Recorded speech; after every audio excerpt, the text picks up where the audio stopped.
کیسے بتاؤں تم کو، کیسے بتاؤں تم کو، جو ظلم مجھ پہ ڈھایا کلمہ گویوں نے۔ بسم اللہ الرحمن الرحیم۔ پوچھتے ہو کیا مسلمانوں کہ کیا ہیں سیدہ، پوچھتے ہو کیا مسلمانوں کہ کیا ہیں سیدہ، بزو نسواں میں جمال مصطفیٰ ہیں سیدہ، چار سو جس کے نجاست کا تصور تک نہیں، آیے تطہیر کا وہ دائرہ ہیں سیدہ، عالم نسوانیت میں ہیں رسالت کی شریک، یوں پیمبر کے لیے مشکل کشا ہیں سیدہ، مریم و سارا فضیلت میں سر فہرست ہیں، اور فضیلت خود کہے ان سے سوا ہیں سیدہ، ہو رہی ہیں آیتیں نازل، اترتے ہیں درود، آج اس انداز سے زیر کسا ہیں سیدہ، ہیں دعائے فاطمہ زہرا عزادار حسین، اور پیمبر کی دعاؤں کا صلہ ہیں سیدہ، زخم پہلو آگ دروازہ غم داغ پدر، زخم پہلو آگ دروازہ غم داغ پدر، آپ اپنی ذات میں ایک کربلا ہیں سیدہ، پوچھتے کیا ہو مسلمانوں کہ کیا ہیں سیدہ، بزو نسواں میں جمال مصطفیٰ ہیں سیدہ، بزم نسواں میں جمال مصطفیٰ ہیں سیدہ۔ السلام علیکم ناظرین، امید ہے کہ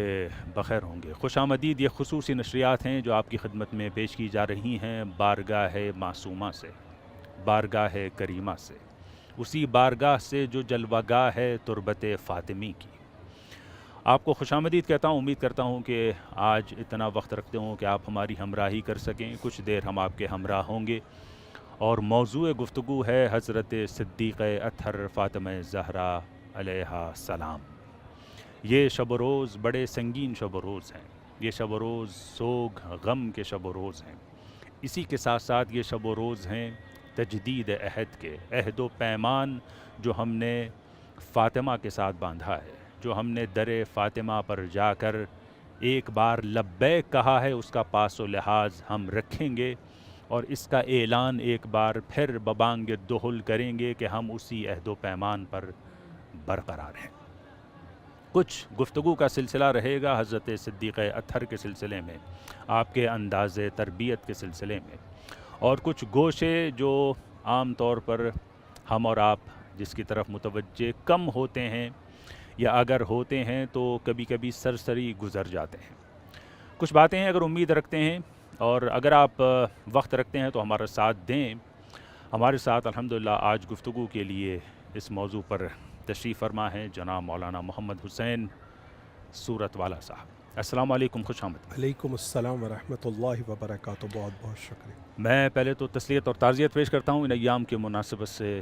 اور اس کے بعد دعا گو ہوں اپنے ناظرین کے لیے کہ ان کو بھی قریب سے یہ شرف حاصل ہو کبھی کہ اس بارگاہ میں آ کر حاضری دیں اور الہی آمین انشاءاللہ۔ تجدید عہد کریں اور گلہائے عقیدت نثار کریں۔ ایک طرح سے اس بارگاہ میں حاضر ہونا بقول علماء کے بالکل ایسا ہی ہے جیسے بارگاہ فاطمی میں آپ۔ بالکل ایسے ہی، میں بھی اپنی طرف سے تعزیت اور تسلیت پیش کرتا ہوں ناظرین کی خدمت میں، اور اپنی طرف سے ان لوگوں کی نیابت میں ہم حضرت فاطمہ معصومہ کی زیارت بھی کریں گے اور دعا کرتے ہیں کہ خدا سب کو یہاں پر حضوری طور پر آنے کی توفیق عطا کرے انشاءاللہ۔ گفتگو میں عرض کیا میں نے کہ یہ ایام فاطمی ہیں، ایام فاطمیہ ان کو کہا جاتا ہے۔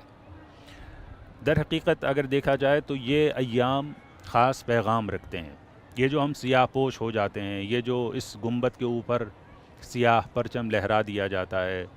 جوق در جوق قریب سے دور سے، چاہے وہ زائرین ہوں چاہے وہ مجاورین ہوں، آتے ہیں اس بارگاہ میں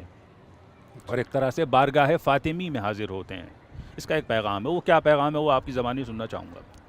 جی بسم اللہ الرحمن الرحیم۔ سب سے پہلے ایک نقطہ جس کی طرف آپ اشارہ کر رہے ہیں اور آپ نے اپنے ابتدائی کلمات میں اس کو بیان بھی کیا ہے کہ یہ جلوہ گاہ ہے تربت فاطمیہ سلام اللہ علیہا۔ جناب فاطمہ معصومہ یہ وہ مرکز ہے، یہ حرم وہ مرکز ہے جو بہت سے اعتبار سے اور بہت سے لحاظ سے جناب سیدہ سلام اللہ علیہا کے لیے واقعاً جلوہ گاہ ہے۔ اس جگہ پر علماء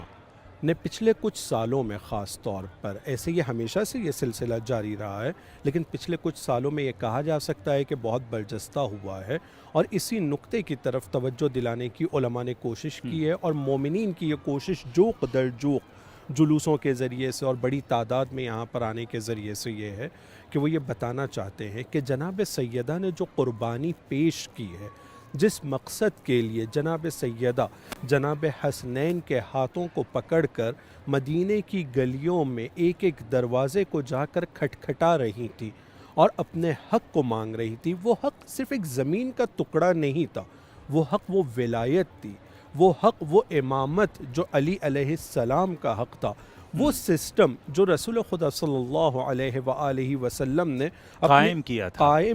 تھا، اس حق کو چھینا گیا تھا اور راستہ منحرف ہو گیا تھا۔ بالکل۔ تو جناب سیدہ وہ جو حق مانگ رہی تھی اور اس کے لیے انہوں نے قربانی کو پیش کیا ہے، ان کی قربانی کوئی چھوٹی قربانی نہیں ہے۔ بہت ہی خوبصورت اشعار آپ نے پڑھے ہیں جس میں کہا ہے کہ خود ایک کربلا ہے جناب سیدہ، جب آپ نے کہا کہ وہاں پر بابا کا درد ہے، جہاں پر کچھ ہی دن ہوئے ہیں ان کے والد رسول خدا صلی اللہ علیہ وآلہ وسلم کی رحلت کو اور اس دنیا سے جا کر، ابھی یہ درد تھا ہی، ساتھ ساتھ میں یہ درد بھی ہے کہ جو وقت کا امام ہے اس کے گلے میں رسن باندھی جا رہی ہے اور انہیں کھینچا جا رہا ہے، ساتھ ساتھ میں چھوٹے چھوٹے بچے ہیں، خود ان کے رحم مبارک میں بطن مبارک میں جناب محسن کی شہادت کا ہونا، یہ تمام قربانیاں اس حق کے لیے اور اس امامت اور ولایت کی بقا کے لیے تھی جو رسول خدا دے کر اور جس سسٹم کو انہوں نے تیار کیا تھا اور قائم کیا تھا۔ ہم یہاں پر یہ جو دیکھ رہے ہیں اور یہ جو سلسلہ آگے بڑھنا بھی چاہیے، اس کے اندر مقصد یہ ہے کہ ہم اپنے رابطے کو وقت کے مولا امام زمانہ عجل اللہ تعالی فرجہ الشریف کے ساتھ میں ہم اپنے رابطے کو مضبوط کریں گے۔ وہی امام زمانہ ہے کہ جب جلتا دروازہ بھی جناب سیدہ پر گرا ہے تو انہوں نے اس وقت ان کو یاد کیا تھا اپنی مدد اور نصرت کے لیے، اور وہی امام اور ہادی کے جس نے اپنا اسوہ مانا ہے اپنی مادر گرامی کو، اپنی جدہ ماجدہ کو، کہ میرے لیے وہ نمونہ عمل ہے، میرے لیے وہ اسوہ ہے۔ بالکل اسی طرح سے میں آؤں گا ایک خاص گوشے کی جانب، حضرت صدیق اطہر کے سلسلے میں اگر آپ اجازت دیں۔ حدیث قصہ ہمارے یہاں بکثرت پڑھی جاتی ہے، بالکل، اور حدیث قصہ بڑی پیاری حدیث شریفہ ہے، ہماری ہر بزم کی زینت ہے، ہماری ہر خوشی کی زینت ہے۔ جب بھی کبھی ہمارا دل بوجھل ہوتا ہے، جب بھی کبھی ہم مسائل مشکلات میں شکار ہوتے ہیں، اس میں گھرتے ہیں، تو ہم سے یہ کہا جاتا ہے کہ بزم سجا لو اور اس حدیث شریفہ کا ذکر کرو۔ اس میں بھی جملے کچھ ایسے ہیں کہ اگر ہمارے محب ایک جگہ اکٹھا ہوں تو اللہ جو ہے اپنے کرم سے، اپنے فضل سے، اپنے تفضل سے ان کی مشکلات کو آسان بالکل کرتا ہے۔ اس حدیث شریفہ کا جو مرکزی نقطہ ہیں خود صدیق اطہر ہیں سلام اللہ علیہ۔ میں چاہوں گا کہ یہ آپ کی زبانی کھلے، وہ پیغامات، وہ گوشے چھپے ہوئے جو اس حدیث شریفہ میں ہیں، ہم پڑھتے ہیں، سرسری گزر جاتے ہیں، لیکن اس کی طرف متوجہ نہیں ہوتے، وہ کیا ہیں؟ جی، یہ جو آپ نے جس نقطے کی طرف اشارہ کیا، بہت صراحت سے خود اس حدیث میں 2 مرتبہ اس کا ذکر ہے کہ جب مومنین جمع ہو کر اس حدیث کا ذکر کریں گے اور اسے پڑھیں گے مل کر، تو نتیجے میں خداوند عالم ان کے حزن و غم اور ان کی مشکلات کو آسان کرے گا، یہ ذکر کیا گیا ہے۔ اس نقطے کی طرف اشارہ کرنا بہت ضروری ہے، اور یہ سمجھنا ضروری ہے کہ کیا ایک باپ، ایک والد کا گھر میں آنا، اپنے ضعف کی طرف اشارہ کرنا، اور ایک بیٹی کا اس کے آرام کا انتظام کرنا، یا اس کے بعد میں نواسوں کا یا داماد کا گھر میں آنا، کیا یہ ظاہری طور پر اتنا ایک سادہ دکھنے والا واقعہ، اس کے اندر کون سی ایسی تعلیم یا کون سی ایسی تاثیر ہے کہ جس کے نتیجے میں اتنا بڑا ادعا کیا جا رہا ہے، کلیم کیا جا رہا ہے کہ جب بھی تم یہ پڑھو گے نتیجے میں تمہاری تمام مشکلات دور ہوں گی؟ جو ہے وہ آسان ہوں گی۔ ہم لوگوں کو اس کو صرف اپنی ظاہری آنکھوں سے یا صرف کانوں سے سن کر اگر ہم کسی کے سامنے اس کو بیان کریں گے تو اس کے ذہن میں بھی یہ ہوگا کہ یہ تو ایک نارمل گھر میں عام طور پہ ہوتا ہے، اگر باپ کی طبیعت خراب ہوتی ہے تو بیٹی اس کا خیال رکھتی ہے اور پھر لوگ اس کے آس پاس میں جمع ہوتے ہیں اس کا خیال رکھنے کے لیے۔ لیکن نہیں، اسے ایک دوسرے ایسپیکٹ سے دیکھنا، ایک دوسری جہت سے دیکھنا بہت ضروری ہے۔ یہاں پر رسول خدا صلی اللہ علیہ وآلہ وسلم کو اس طرح سے دیکھا جائے کہ وہ محور ہیں، وہ مرکز ہیں، وہ سینٹرک پوائنٹ ہیں زمین اور آسمان کے قائم ہونے کے لیے۔ اگر وہ نہ ہوتے کچھ نہ ہوتا، ان کی وجہ سے یہ سب کچھ ہے۔ جناب رسول خدا صلی اللہ علیہ وآلہ وسلم آتے ہیں، آنے کے بعد ابتدائی حدیث کے سامنے ذکر ہوتا ہے کہ وہ آتے ہیں، آنے کے بعد میں اپنی بیٹی دختر نیک اختر کو ایک سلام عرض کرنے کے بعد میں کہتے ہیں، اس کے فوراً بعد میں یہ کہ میں اپنے بدن میں ذوف محسوس کر رہا ہوں۔ یہاں پر کچھ اور نقطے ہیں جس کی طرف میں چاہتا ہوں کہ ناظرین توجہ دیں۔ خود رسول خدا کے جناب سیدہ کے گھر میں آنا یہ صلہ رحم کی طرف اشارہ کر رہا ہے، یعنی رسول خدا صلی اللہ علیہ وآلہ وسلم اپنی تمام مصروفیتوں کے باوجود، اپنے تمام کاموں کے باوجود، ان کی تمام ذمہ داریوں کے باوجود کہ جو صرف ایک گھر کی نہیں ہے، ایک محلے کی نہیں ہے، اس وقت کے لیے جو اس وقت کا عالم اسلام تھا، اس وقت کے جو غریب، نادار، فقیر سے لے کر دوسرے اجتماعی مسائل، تمام کاموں کے باوجود رسول خدا اس گھر میں آتے ہیں، یعنی ہم لوگوں کو ایک پیغام دے رہے ہیں کہ تمہاری بھی یہ ذمہ داری ہے کہ اپنی تمام ذمہ داریوں کے ساتھ میں، رسپانسبلٹیز کے ساتھ میں ایک رسپانسبلٹی کو بھی ادا کرو کہ تم جاؤ۔ رسول خدا آتے ہیں، آنے کے بعد اپنے ضعف کی طرف اشارہ کرتے ہیں، اور پھر اس کے بعد میں جناب حسنین علیہ السلام، امام علی علیہ السلام، اور پھر جناب سیدہ، ایک کے بعد ایک وہ لوگ رسول خدا کے ساتھ، یعنی میں مختصر کرتے ہوئے، وہ ایک جگہ جمع ہو جاتے ہیں۔ ہوا یہ ہے کہ جو مرکز ولایت تکوینی ہے، جو محور ولایت تکوینی ہے، وہ جب سب کے ساتھ جمع ہو جاتا ہے، خداوند عالم وجد میں آتا ہے۔ وجد میں آنے کے بعد معرفی کرتا ہے، پہچنواتا ہے جناب سیدہ، اور یہاں پر جو لوگ جمع ہوئے ہیں انہیں جناب سیدہ کی محوریت پر مرکز ولایت تکوینی رسول خدا صلی اللہ علیہ وآلہ وسلم ہے، لیکن جب پہچنوا رہا ہے خداوند عالم تو ایک خاتون، اور ان کو محور بنا کر یہ بتا رہا ہے کہ ہم فاطمہ و ابوہا و بعلہا و بنوہا۔ یہاں پر جس نقطے کی طرف اشارہ کہ اسلامی خاندان،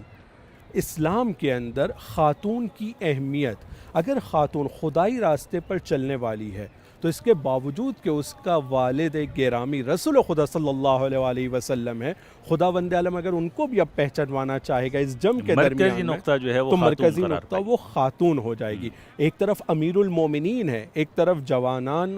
بہشت کے سردار ہیں، لیکن سب کے پہچان کا مرکز جناب سیدہ، کیونکہ یہ وہ جناب سیدہ ہیں جو خدا کے لیے راضیہ مرضیہ ہیں، یہ خدا کے راستے پر چلنے والی طاہرہ صدیقہ ہیں۔ تو یہ جب ایک ساتھ جمع ہوتے ہیں تو ان کے جمع ہونے کے نتیجے میں نہ صرف ایک رسول خدا کا وہ ضعف دور ہوتا ہے، بلکہ قدرت خدائی بھی وجد میں آتی ہے۔ وہ وجد میں کیسے آتی ہے قدرت خداوندی، قدرت وجد میں کیسے آتی ہے، اس بزم کو دیکھ کر یہ میں آپ سے جانوں گا۔ یہ جو بزم سجی اور جس کے طفیل حدیث قصہ ہم کو ملی، اس بزم کو دیکھ کر قدرت خداوندی نے جو ہے ایک جوش اور ایک وجد کا مظاہرہ کیا۔ جی، وہ وجد میں آئی، وہ جوش میں آئی، کیا ہوا؟ جی، خداوند عالم نے یہاں پر کچھ اعلان کیا ہے، اور کچھ چیزوں کو اپنے ملائکہ کے ساتھ گفتگو میں ظاہر کیا ہے۔ خداوند عالم ارشاد فرماتا ہے کہ اے میرے ملائکہ، یہ آسمانوں میں رہنے والوں، میں نے یہ جو آسمان بنایا ہے، یہ جو میں نے زمین بنایا ہے، یہ جو سورج اور چاند ہے، یہ سب کچھ میں نے ان 5 کی محبتوں میں بنایا ہے۔ یعنی شروعات یہاں سے کرتے ہیں کہ یہ بزم سجی ہے، اور بزم اتنی پیاری ہے اور اس انوکھے انداز میں سجی ہے کہ خلاق کائنات نے اس پر اپنا رد عمل دیا ہے۔ رد عمل دیا ہے، اور رد عمل میں تمام کائنات کے وجود کو ان کے تصدق میں بتا رہا ہے، ان کی محبت میں بتا رہا ہے۔ جب ان کی محبت میں بتا رہا ہے تو اب ایک طریقے سے جو علماء تفسیر کرتے ہیں، شرح کرتے ہیں حدیث قصہ کی، وہ یہ تفسیر کرتے ہیں کہ اگر لوگ اپنے رابطے کو ان کے ساتھ مضبوط کر لیں گے کہ جن کے صدقے میں سب کچھ بنا ہے، تو علامہ اقبال کا وہ شعر یاد آتا ہے کہ محمد سے وفا تو نے تو ہم تیرے ہیں، یہ جہاں چیز ہے کیا لوح قلم تیرے ہیں۔ تو یہاں پر خداوند عالم نے جب یہ ذکر کیا کہ سب کچھ ان کے تصدق میں بنا ہے، تو اب اس جم کے بارے میں اور اپنے رابطے کو ان کے ساتھ مضبوط کرنے کے ان ساتھ میں ہستیوں سے جو وابستہ ہوا، ان سے جو منسلک ہوا، خداوند عالم اس کی مشکلات کو آسان کرے گا۔ کوئی مشکلات کا حل ہونا یا آسان ہونا بڑی بات نہیں، بڑی بات نہیں ہے، سب کچھ ان کے ہاتھ میں ہے اور ان کے ساتھ رابطے میں ہے۔ قرآن میں بھی اس طرح کی آیتوں کو خداوند عالم نے ذکر کیا ہے۔ مثلا مثال کے طور پر ہمارا ان کے ساتھ جو رابطہ ہوتا ہے، اس کے لیے کچھ کی ورڈز ہم یوز کرتے ہیں، ولایت کا رابطہ یا امامت کا رابطہ، امامت اور امت کا رابطہ یا ولایت کا رابطہ۔ یہ لوگ کہ جن کے صدقے میں، یہ ذوات مقدسہ کے جن کے صدقے میں یہ پوری کائنات بنی ہے، سب کچھ ان کے صدقے میں ہے، ہم اپنے رابطے کو ان کے ساتھ ولایت کے رابطے کو ڈیفائن کرتے ہیں، بیان کرتے ہیں۔ قرآن کے اندر مختلف جگہوں پر خدا نے یہ کہا ہے کہ اگر ولایت کا رابطہ آپس میں مضبوط ہو جائے گا تو خداوند عالم کا رحم و کرم، لطف اور اس کی تمام کرامتیں، تمام اس کی طرف سے بخششیں ان لوگوں کے اوپر نازل ہوں گی جن کا آپس میں یہ رابطہ ہوگا۔ مثلا ایک آیت ہے سورہ توبہ میں جس میں خداوند عالم بہت صراحت سے کہتا ہے کہ یہ جو مومنین ہیں آپس میں، یہ ایک دوسرے کے ولی ہیں، ان میں رابطہ آپس میں مومنین میں، جہاں مولا علی ہیں ان کے ساتھ تو ہمارا رابطہ ولایت کا ہے ہی، آپس میں خود مومنین کا، آپس میں مومنین اور فرد کا ایک دوسرے کا حق ہے، ایک دوسرے سے ربط ہے۔ بالکل، اگر یہ رابطہ ان کا مضبوط ہو جاتا ہے اور اس رابطے کے اندر 5 کوالٹیز کا خیال رکھا جاتا ہے بس، مثلا امر بالمعروف کرتے ہیں، یعنی خدا کے راستے پر چلنے کے لیے لوگوں کو دعوت دیتے ہیں، خدا کے راستے کے علاوہ اگر کوئی چل رہا ہے تو اس کو اس راستے پر روکنے کی کوشش کرتے ہیں، کیونکہ اس میں اس کا بھی نقصان ہے اور ہم سب کا بھی نقصان ہوتا ہے، اور نماز قائم کرتے ہیں، زکوٰۃ ادا کرتے ہیں۔ اس طرح کی چیزوں کو گنانے کے بعد میں خداوند عالم ایک وعدہ کرتا ہے وہاں پر، اولئک سیرحمہم اللہ، وہ لوگ کہ جو آپس میں ولایت کے رابطے پر جمع ہوتے ہیں آپس میں، تو نتیجہ یہ ہوگا کہ خداوند عالم ان کے اوپر رحمت نازل کرے گا۔ وہ گروہ جس کا وجہ اتحاد ولایت ہے، تو ان کے اوپر خدا رحمت نازل کرے گا، اور جن کے اوپر خدا کی رحمت نازل ہوگی پھر انہیں کسی طرح کا کوئی حزن اور کوئی ملال نہیں ہوگا، کسی طرح کا کوئی غم نہیں ہوگا۔ تو وہ رابطہ جو ولایت والا رابطہ ہے، یہ رابطہ یہاں پر پہلے ان پنجتن میں آپس میں ہمیں ظاہری طور پر دکھائی دے رہا ہے اس حدیث قصہ میں، جس کی طرف اشارہ کیا گیا ہے کہ فَلَمَّا اكْتَمَلْنَا جَمِيعًا، جب ہم سب کے سب جمع ہو گئے تو رسول خدا صلی اللہ علیہ وآلہ وسلم دونوں چادر کے دونوں سروں کو پکڑ کر اپنے ہاتھوں کو اٹھا کر کیا دعا کہتے ہیں؟ خدایا یہ میرے اہل بیت ہیں، یہ میرے مددگار ہیں، یہ میرے ساتھی ہیں، خدایا ہر طرح کی برائیوں سے ان کو محفوظ رکھنا، برائی کو ان سے دور کرنا۔ تو یہ رسول خدا صلی اللہ علیہ وآلہ وسلم کا یہ انداز، اور اس کے بعد خداوند عالم کا وہ اعلان ہمیں یہ بتا رہا ہے کہ اگر ہم اپنا رابطہ بھی ان کے ساتھ کر لیتے ہیں، مضبوط ہو جاتا ہے ہمارا رابطہ، تو ہر طرح کی مشکلات سے خدا ہمیں معصوم رکھے گا۔ یہیں پر ایک جو نقطہ ہے، آپ نے اتحاد کی بات کی، اجتماع کی بات کی، جو آج کا میں سمجھتا ہوں اہم ترین تقاضا ہے اسلام کا اپنے فرزندوں سے، اسلام کا اہل توحید سے، صاحبان اسلام سے، فرزندان اسلام سے، کہ متحد ہوں، جڑیں آپس میں ایک دوسرے کے ساتھ، بہانوں سے الگ نہ ہوں، انتشار اور خلفشار کا شکار نہ ہو۔ یہ کہ اس وقت تک ملائکہ استغفار آپ کے حق میں کرتے رہتے ہیں جب تک آپ جمع بیٹھے ہوئے ہیں، حتی یتفرقوا،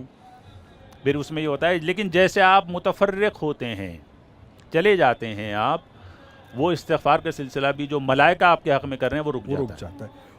بہت بہت بہترین نقطہ ہے یہ، قرآن کی آیتوں میں عجیب انداز میں اسے بیان کیا گیا ہے۔ سب سے پہلے میں یہاں پر اس کی ایک وضاحت کر دوں کہ